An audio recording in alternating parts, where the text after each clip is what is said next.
Hello and welcome to my channel. This is Joey Soey. This is Me Made May Day 20. Today we have got a Q&A video as well as, of course, what am I wearing that is me made.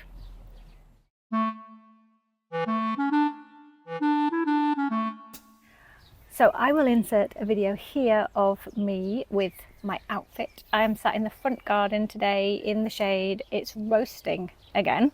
Our front garden is a bit more of a vegetable productive garden, but we have this big patch of bamboo because there is a tall window there into the house and the street over there, and the one shields the window from the street. So yes, we're in the garden again because the lighting's really easy. That's why. And because while I can sit outside, why not? So what am I wearing today? It's so easy for me to digress, it's ridiculous. I am wearing a M&S jumpsuit, which you will be seeing, and I am wearing a Me Made top and a necklace, a Me Made belt, and silver trainers, because why wouldn't you wear silver trainers if you can wear silver trainers? Platform trainers, the smaller person's joy platform trainers. I just love platform trainers. I try to wear them almost all the time. So the ready to wear jumpsuit is from M&S. I have had it a few years now. I'm claiming it as me made because, as with everything that I buy, it was too long. I actually think this one I got from Vinted for not much, £2-3 probably, and changed the length of it because it was long, for tall people. It's never going to work for me.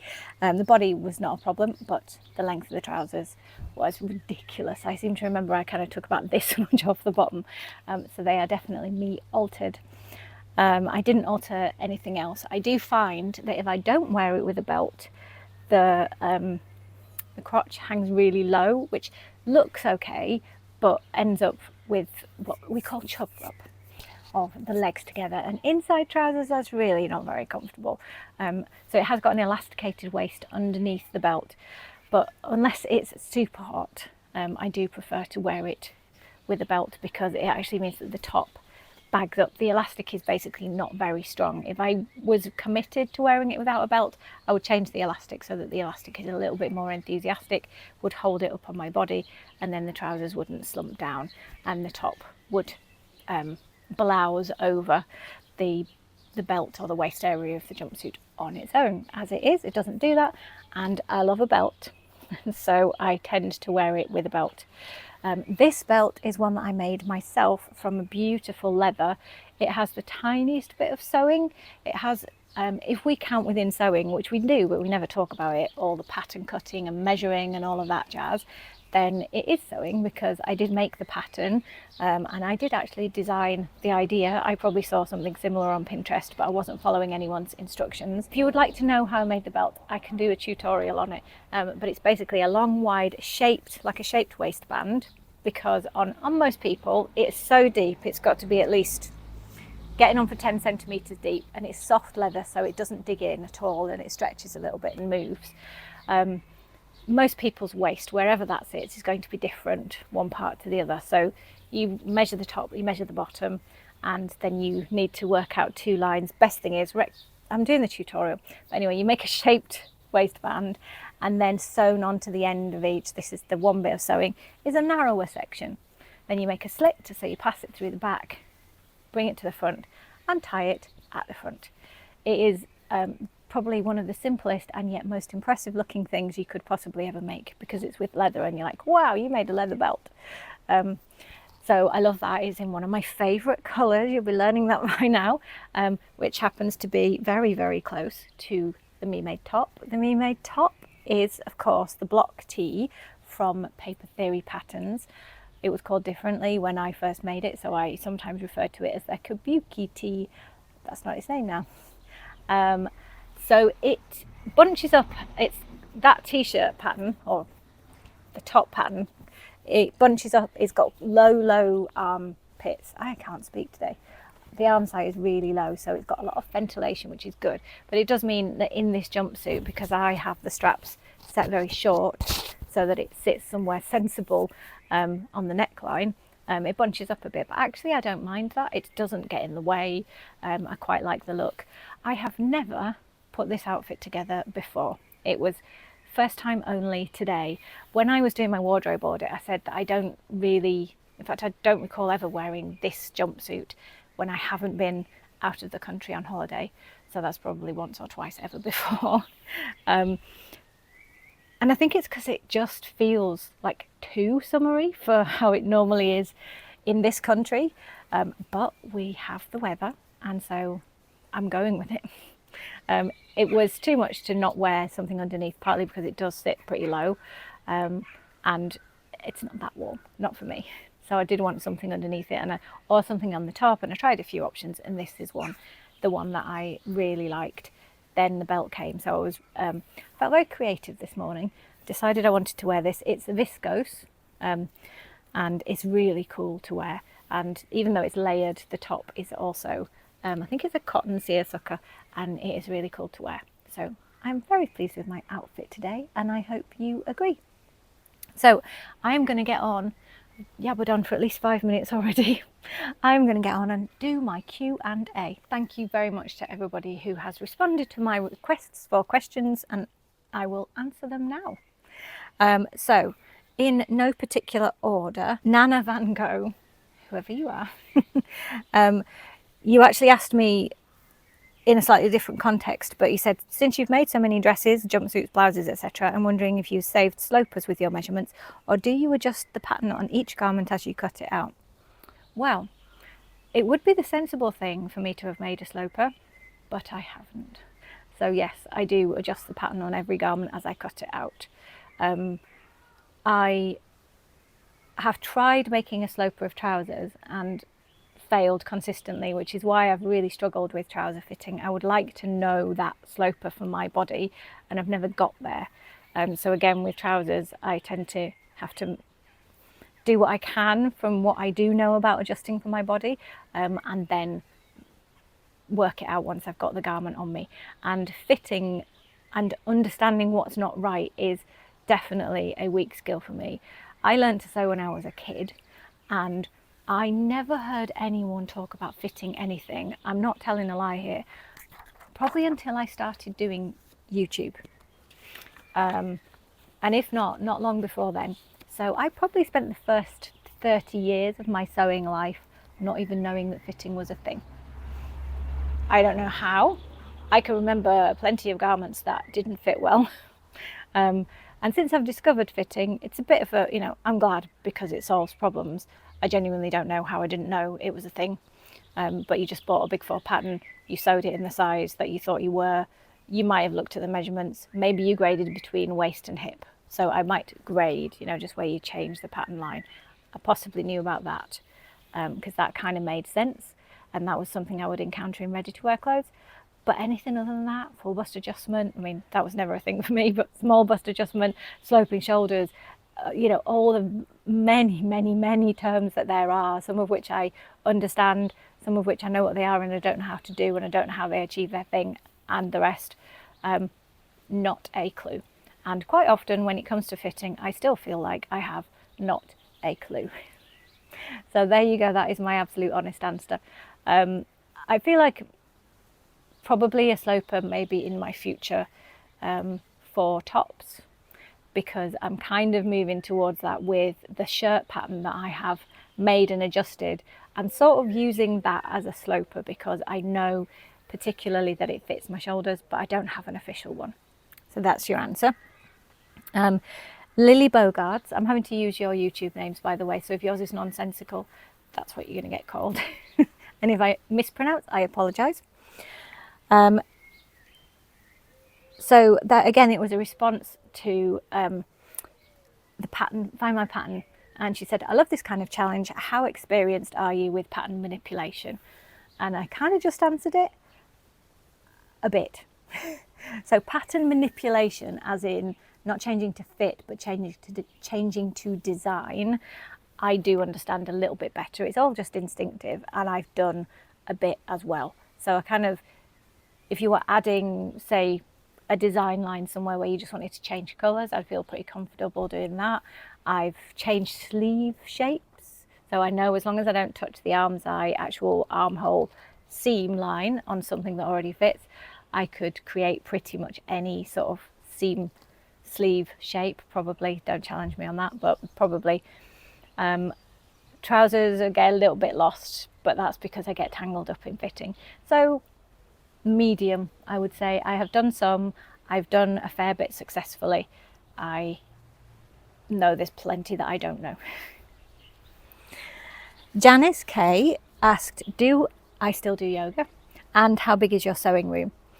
So first things first, do I still do yoga? Yes, I do. I have been in a bit of a fallow period, I would say. I had emergency surgery last year for appendicitis, not fun, but thank you NHS.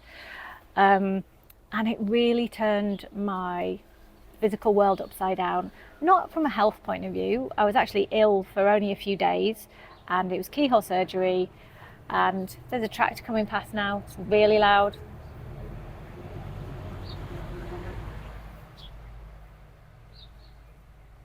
Okay, it's gone. I have no idea how badly the microphone picks that up, but it's really loud for me.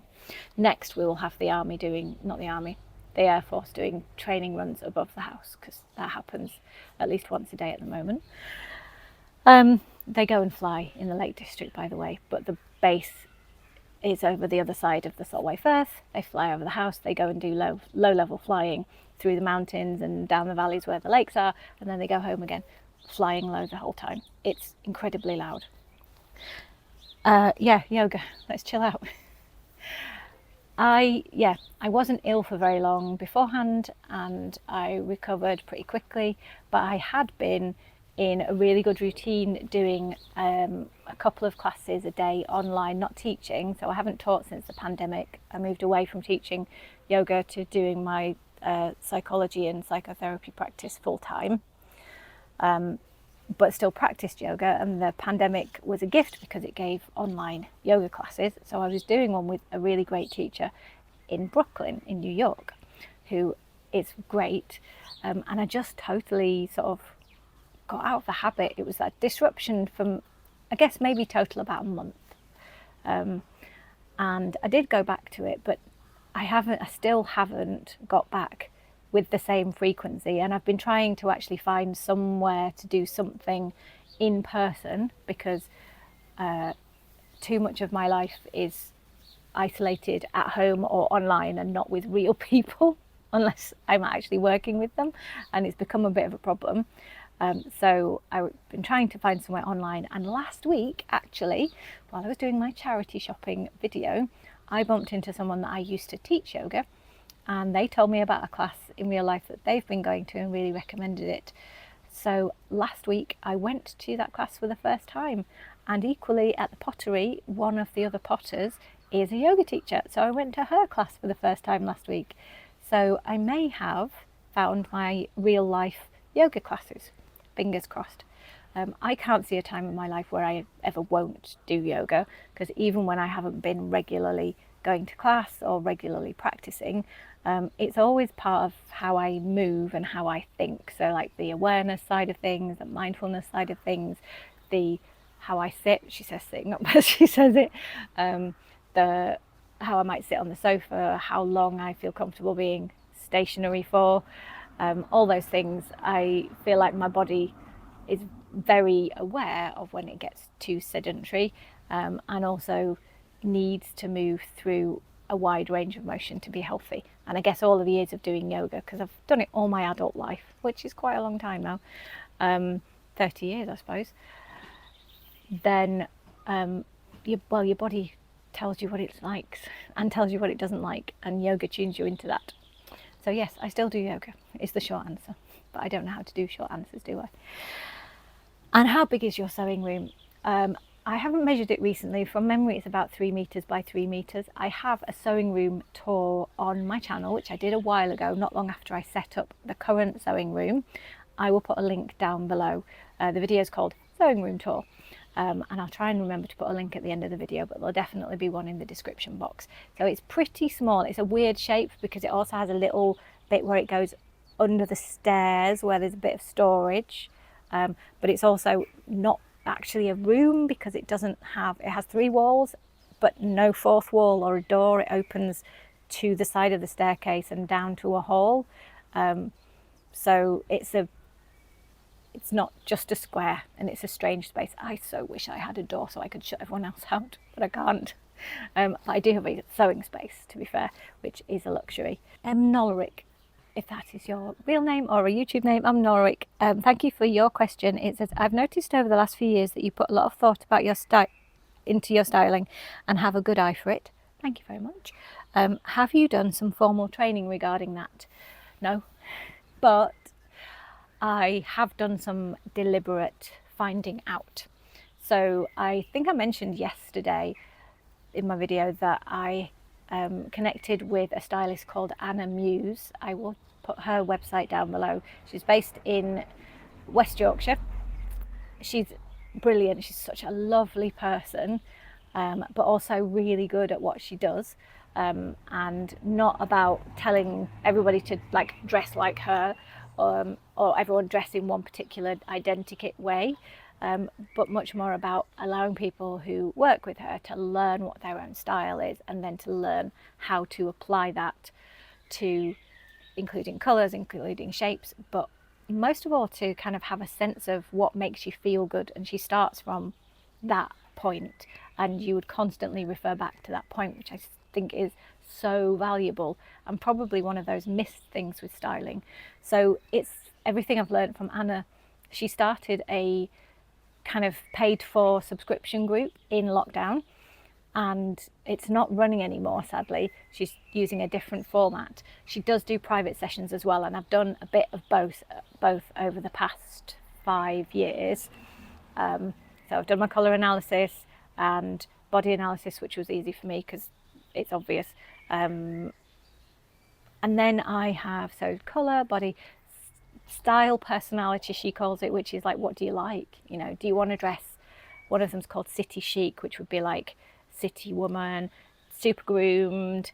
It's not me. I mean, grooming, I'm okay about grooming, but not super precision grooming, and not the suits and the tailoring and things like that. I think it's beautiful, but it doesn't feel like me if I wear it.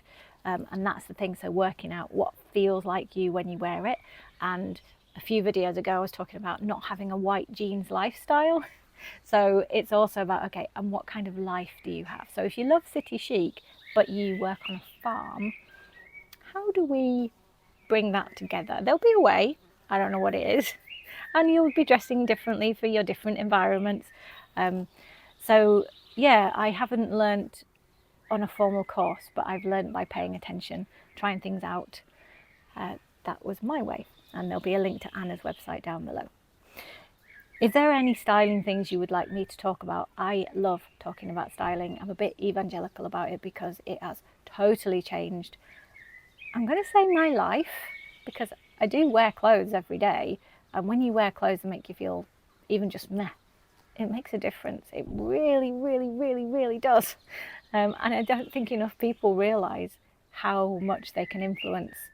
This morning, a client in my practice came in and they had got themselves a new pair of jeans, and they were like, I used to wear stuff like this a few years ago and I haven't been bothering, and I bought myself these at the weekend. And when they'd opened the door, I thought, oh, I like your jeans. And I said it because that's what I'm like, and that's what brought that out. And it was actually, you know, it's part of how they were feeling, that they'd gone and bought something that made them feel good. So it makes a difference. Lecture over. Janice K said, I wonder how big your house turned out in the remodel of your old barn into your awesome house. It's quite big. We are really lucky. I don't want to do a house tour because I work from home, and so does my husband, but it is 5 bedrooms. We both have space for an office, although one of them's in the spare bedroom. I have a sewing room. The boys have bedrooms 6 times bigger than mine was when I was a kid, although to be fair, I did have a bedroom that was a converted cupboard. It was like Harry Potter. So mine was above the stairs, not below it. Yeah, it's quite big. You've seen the garden, which is sometimes overwhelmingly big. We finished I probably felt brave enough to start using the word finished, which I used to call the F word. and wouldn't let people say, about 2, maybe 3 years ago now. Yeah, getting on for 3. And all told, it probably took about 8 years. So it was not a quick project, but we have an incredible home and we're very lucky. Beck's. That's the way around it is, isn't it? Beck. Do you like to read? And if so, what types of books do you like? Any you would recommend? I hope you don't mind that it's not sewing or style related. Totally don't mind. Have a pile of books here. I'm going to cut back to that at the end because it's quite a pile. So hold that thought. Nana Van Gogh, again. Oh yes, I remember you asking this. Your property's park-like. What was all the squawking near the beginning of your video? Birds or animals? Yeah, it will have been rooks or jackdaws or ravens, because we have a rookery in some huge trees that are just basically, there's someone next door and then the trees are next to them, and it's a rookery. It's like probably 50 pairs of birds that live there. Luckily, I love crows. I think they're incredible birds. But if they get near your bird feeder, they don't half argue amongst themselves. They're so argumentative, it's ridiculous. And that is what the squawking was. And if you ever hear any squawking on these videos, it will be the jackdaws or the rooks. Laura, YS, Laura, will we get to see your finished pottery creation? Yes, you will. Felix just opened his bedroom window up there and looked down at me. I will show you some video of some things that I have made. So the thing I was making on the video on Friday, you won't get to see, because I was basically, most of the time when I'm throwing, I'm just practicing. I'm okay. I am streets, so many times better than when I started. But I'm not making with a particular purpose. I actually just like the process rather than the products. I have as many plates, cups and bowls as I could possibly need in my life. And I actually didn't intend to take pottery up as a hobby. I went on a pottery course because Clovis of the prom dress wanted to do pottery as a taster for her art foundation course. She knows I will try any craft going. She is not wrong. We went to try it. I really did like the process. And so I decided, I was invited to take up a weekly membership, and I said yes. She's going to do it when she's finished her A-levels. And it was just really the community and the opportunity that made me do it rather than the pottery. So you will have seen, as I've been talking, a little video of the little pots that I've made. They are all arrayed along my mantelpiece, and they're very beautiful and I like them. But if I kept, in the pottery, you throw something and then it dries out, and then there's the next process is trimming it. If you've seen the Great Pottery Throwdown, you will know this, but clay starts wet, you make something with it, and then clay dries a bit, but before you put it into the kiln, you can trim it, and it's leather hard at that point, and harder than this leather. So you can trim it and do all sorts of processes at that stage, and that's another skill. Then it gets fired once, but it's got no glaze on it, and then you glaze it, and of course there are all sorts of design things you can do at that stage, and then it would be fired again. Now in my pottery membership, I can use as much wet clay as I like for no money whatsoever, because if I don't keep it, it all gets recycled and it is completely reused. I love that about pottery because the waste is really low, very green.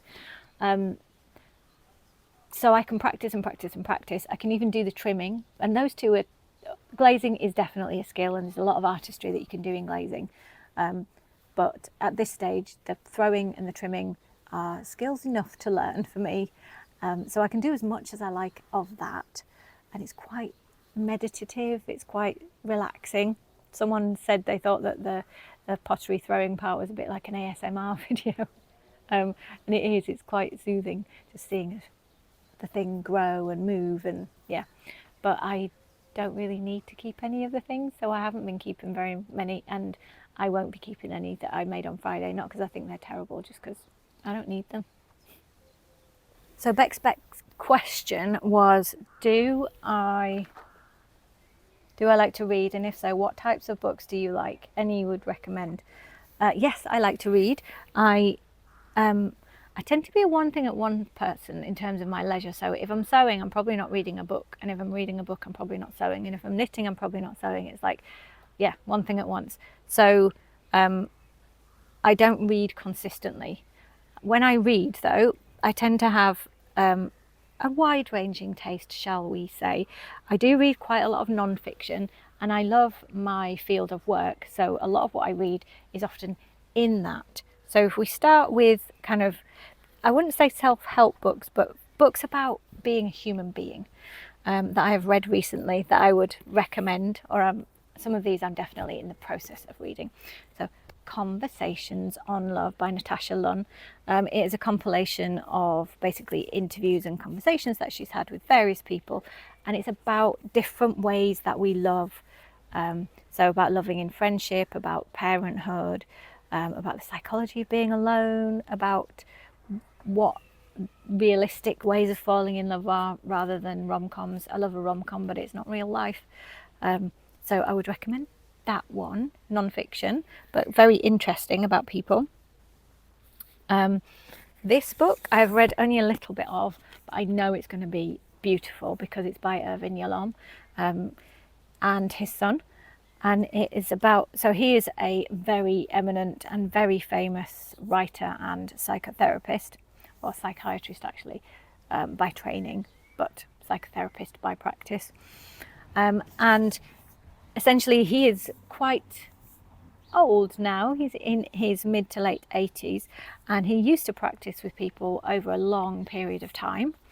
But now his memory is such, he doesn't practice much at all, but towards the end of his practice he was seeing people for just 1 hour, which is quite a radical way to work. But he talks in this book about how that felt and about what it feels like to be with clients, basically, but in a way that is super engaging for anybody who is interested in therapy. So Hour of the Heart. Irvin Yalom is a great writer. Anything that he's written about psychotherapy, I would recommend, because I've read all of the non-textbook ones and some of the textbook ones, but and there's a lot. He has also written some textbooks, like proper course textbooks, which I haven't read, but this one is lovely. And this, I just finished reading the audiobook today, so I do listen to quite a few audiobooks. This was the British Psychological Society Book of the Year 2024, and it is about some really, really incredible newish ideas, but they make so much sense to anyone who's been working in psychology and health and well-being for a little while. So if I read you the back, it said, we recently discovered that our body's immune system is in constant communication with our brain, directly affecting our mental health. This revelation opens a new frontier in medicine. Could inflammation cause depression and arthritis? Drugs cure it? Can gut microbes alter your mood? Spoiler alert, yes they can. Could something as simple as brushing your teeth reduce your risk of dementia? Yes it can. In The Immune Mind, Dr. Monty Lyman explores the immune-mind connection, a fascinating new science promising to revolutionise how we treat disease. For the first time, we have an approach to medicine that treats the whole human being. It's really easy to read. It's not a self-help book. It's definitely kind of a science book, but it's a popular science book in that it's, what they mean when they say popular science book is it's evidence-based. Everything is referenced, but it's also readable. And it's really good. If you would like to know anything more about it, I would love to talk more about that, but I won't bore you with it now. This book I read probably last year, but it is lovely and inspiring and moving, and by a wonderful writer. So Michael Rosen is most famous for being a children's writer and poet in the UK. I don't know if his wonderful We're Going on a Bear Hunt has reached elsewhere in the world. I hope it has. He's brilliant. If you want a laugh, look up Michael Rosen reading or performing really Chocolate Cake, his poem, on YouTube. There are a lot of mash-up versions as well, so try and find one. I mean, they're quite funny, but you need to see the original first. The way he performs his writing is just so funny and so engaging. It's wonderful. So yeah, look up Chocolate Cake. or no breathing in class, also excellent. However, Michael Rosen got COVID at the very start of the pandemic and nearly died, and was very affected by it. I'm just going to read the inner flap. In our lives, terrible things may happen. Michael Rosen has grieved the loss of a child, lived with debilitating chronic illness, and faced death itself when seriously unwell in hospital. In spite of this, he has survived and has even learned to find joy in life in the aftermath of tragedy. In Getting Better, the beloved author and poet shares his story and the lessons he's learned along the way. Exploring the roles that trauma and grief have played in his own life, Michael investigates the road to recovery, asking how we can find it within ourselves to live well again after or even during the darkest times of our lives. Moving and insightful, Getting Better is an essential companion for anyone who has loved and lost or struggled and survived. Now, it doesn't sound like a fun book, but it has such positivity and warmth in the messages of it. Honestly, this is such a lovely book by a wonderful writer.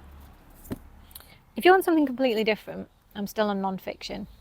You probably wouldn't read this book. However, this is a brilliant book.